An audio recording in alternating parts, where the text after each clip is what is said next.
Right breaking చూస్తున్నాము. తెలంగాణలో రాజకీయ వేడి మధ్య ఇప్పుడు క్రీడా రంగంలో కూడా కొత్త చైతన్యం కల్పిస్తుంది. ముఖ్యమంత్రి రేవంత్ రెడ్డి ఫుట్బాల్ గ్రౌండ్లోకి అడుగుపెట్టి అందరినీ ఆకట్టుకున్నారు. అర్జెంటీనా ఫుట్బాల్ లెజెండ్ లియోనియల్ మెస్సీ టీంతో జరగబోయే ప్రత్యేక మ్యాచ్ కోసం సీఎం స్వయంగా కసరత్తు ప్రారంభించారు. ఆదివారం రాత్రి హైదరాబాద్లోని మర్రి చెన్నారెడ్డి మానవ వనరుల కేంద్రం గ్రౌండ్లో రేవంత్ రెడ్డి దాదాపు గంట పాటు ప్రాక్టీస్ చేశారు. ఫుట్బాల్ బూట్లు తొడిగి మైదానంలోకి వచ్చి డ్రిబ్లింగ్ చేస్తూ పాసులు ఇస్తూ పూర్తిగా ఆటలో మునిగిపోయినట్లు కనిపించారు. సీఎం ప్రాక్టీస్ చేస్తున్న ఫోటోలు, వీడియోలు సోషల్ మీడియాలో వైరల్ అవుతూ నెట్టింట హల్చల్ చేస్తున్నాయి.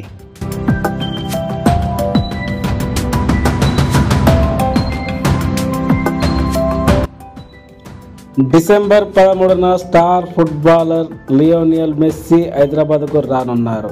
ఆయన రాక సందర్భంగా రాష్ట్ర ప్రభుత్వం ఉప్పల్ స్టేడియంలో ఒక ప్రత్యేక ఫుట్బాల్ మ్యాచ్ నిర్వహిస్తుంది. ఈ మ్యాచ్లో మెస్సీతో పాటు సీఎం రేవంత్ రెడ్డి కూడా తన బృందంతో కలిసి మైదానంలో అడుగుపెట్టనున్నారు.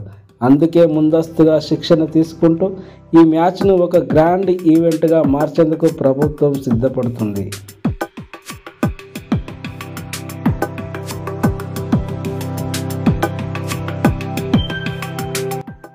మెస్సీ రేవంత్ మ్యాచ్ ఇప్పటికే ప్రజల్లో భారీ ఆసక్తిని రేకెత్తించింది. మెస్సీ హైదరాబాద్ రాక, అలాగే ఈ మ్యాచ్లో సీఎం పాల్గొనడం తెలంగాణలో స్పోర్ట్స్కు ఒక కొత్త పాజిటివ్ అటెన్షన్ తెచ్చినట్లు కనిపిస్తుంది. డిసెంబర్ 13న ఉప్పల్ స్టేడియంలో జరగనున్న ఈ ప్రత్యేక మ్యాచ్ కోసం అందరి చూపులు హైదరాబాద్ వైపే నిలిచాయి.